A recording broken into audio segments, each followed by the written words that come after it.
The return of Vince McMahon really ruffled a lot of feathers backstage, and in fact above the WWE at the Endeavour level. He's also made some serious changes which has made a lot of Triple H's recent rehires wonder if they should be walking out of the door. We've news on people requesting their releases, what Vince McMahon is booking of the SummerSlam card, and plenty more as regards the future of Triple H's booking plans. Let's talk Vince. So Vince McMahon returned to the WWE just before WrestleMania and shook things up with some rebooking of the overall plan that Triple H had put together. One of the big things, of course, was Bray Wyatt moving to a match against Bobby Lashley, whereas Bobby Lashley wanted to be working against Brock Lesnar. This is actually a long-term issue. Bobby Lashley wants Brock Lesnar and Vince doesn't want to seem to let it happen. However, when it comes to the unhappiness that Vince has caused, Bobby Lashley and Bray Wyatt, their names immediately come up almost first and foremost. The impact that Vince McMahon has already had on Bray Wyatt can be seen in the fact that Bray Wyatt cannot be seen. He has literally vanished since Vince McMahon returned. There is also talk of Bobby Lashley being particularly unhappy. A large part of this seems to be around the fact that he was promised Brock Lesnar in his first contract, ended up getting Brock Lesnar in his second contract, and we still haven't had a real conclusive finish to one of the 2 or 3 feuds that they've had so far. Omos also not believed to be getting the rub of the green under Vince McMahon booking, and essentially this extends to anyone who spent any prolonged time in NXT. There is genuine camps right now of pro Triple H and pro Vince McMahon who are happy, or particularly aggrieved to see Vince McMahon back. A number of Triple H's rehires apparently wanted out immediately upon Vince McMahon's return. The most obvious ones have been names like Karrion Kross and the faction of Hit Row, but there's also people who haven't necessarily just been brought back under Triple H. For example, Ali, who had requested his release under Vince McMahon, withdrew it under Triple H and is now seriously considering going once again. There was ongoing contact between a number of people that Triple H wanted to bring back to the company, and that contract died the moment the news broke about Vince McMahon's return. I specifically mention Authors of Pain here, who have reported on Spoiler Warning about a month after Triple H returned, were on his list. That was confirmed by Fightful Select a couple of months later.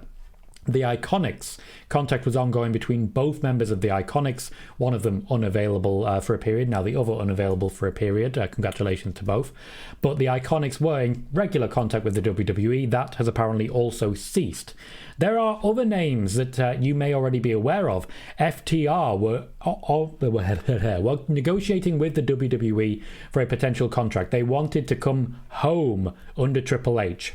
However, they were also actively negotiating with AEW in case something went awry. Something did go awry, and pretty much the second there was an announcement of Vince McMahon's return, FTR signed a new deal with AEW and said goodbye to the possibility of return under Triple H. There are also some concerns from names such as Luke Gallows and Carl Anderson that the move from Raw to SmackDown to put them on the Paul Heyman show was led by Vince McMahon himself.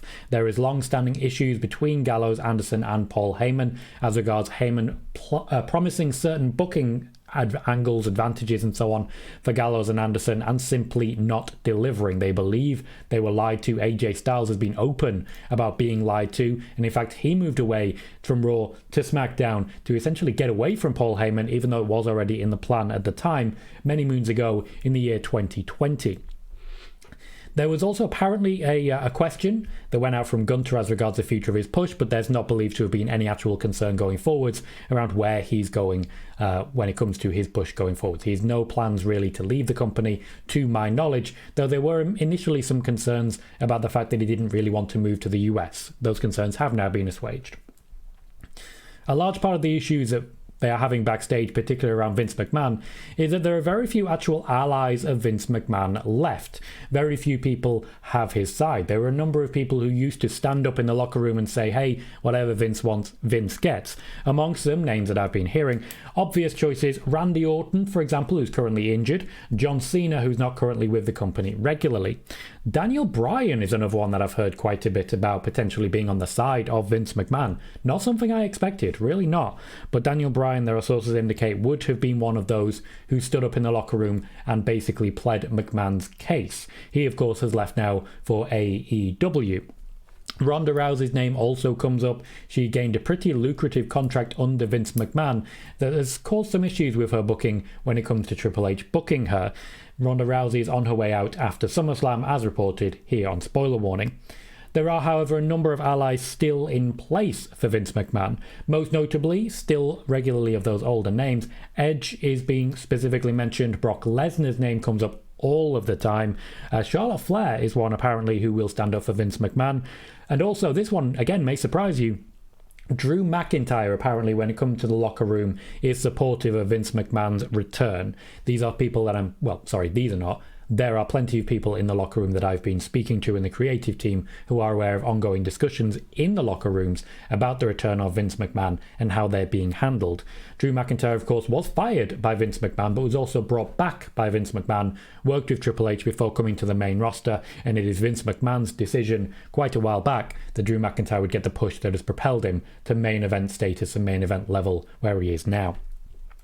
Shane McMahon's return was entirely Vince McMahon, the return of good old Shane O'Mac at WrestleMania, where he picked up an injury that will see him essentially not wrestle ever again, quite possibly, was a Vince McMahon choice he imposed on Triple H and WrestleMania. Vince McMahon essentially planned to have Shane wrestle a lot more than he did, but unfortunately because of the injury, Shane McMahon, the best in the world, has not been able to wrestle since WrestleMania when they had to call an audible and protect him. Vince McMahon for SummerSlam is believed to be largely involved in the booking for the women's matches rather than the vast majority of storylines.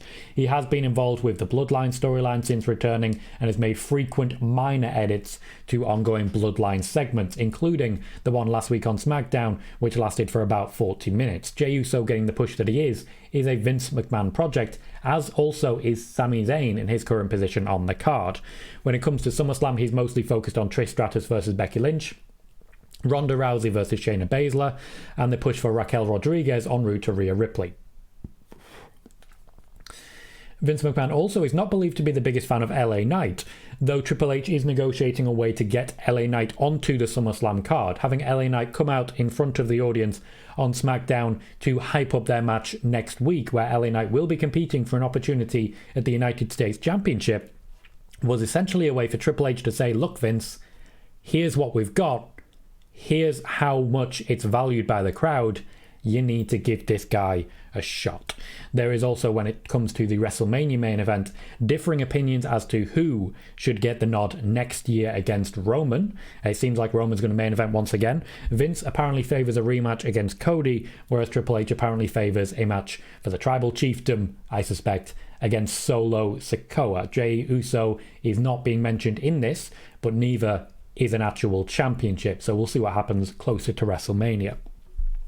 One final thing, and this largely comes from Endeavour. There is a belief under Endeavour that Vince McMahon was necessary to the long-term success of the WWE. That's why they brought him back. There is also a belief that Triple H does not have the same drawing power that Vince McMahon does when it comes to big-name celebrities and the like. Logan Paul's deal was signed just after Vince McMahon returned. The new deal, I would say. His previous deal was signed under Vince, as was the Bad Bunny deal, even though Triple H was very involved in it. But there's apparently a belief that Triple H wouldn't be able to entice back big names like The Rock, like Stone Cold Steve Austin, who wrestled at last year's WrestleMania, let's not forget, in the main event of Night 1 against Kevin Owens. There is also a conversation ongoing when it comes to the Endeavour principle, that being the one above where WWE and UFC will sit as it is getting launched, about the press and the negative press picked up particularly by Vince McMahon from the Raw after WrestleMania.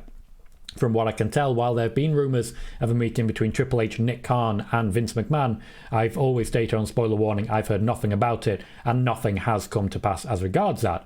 But Vince McMahon has had regular meetings with Endeavour management, who've made it clear that they are not particularly happy about the bad press that they are getting. I've sourced all of this information from numerous internal sources in the WWE. This is what I'm being told, and this is what I wanted to share with you today. Vince McMahon has made a lot of people unhappy backstage in the WWE, and while he definitely does still have fans and supporters, there are plenty of people who are simply not interested in working with him in any way, shape or form. Eric Young leaving and getting his release happened a number of months ago. He essentially requested it right after WrestleMania and was granted it shortly afterwards.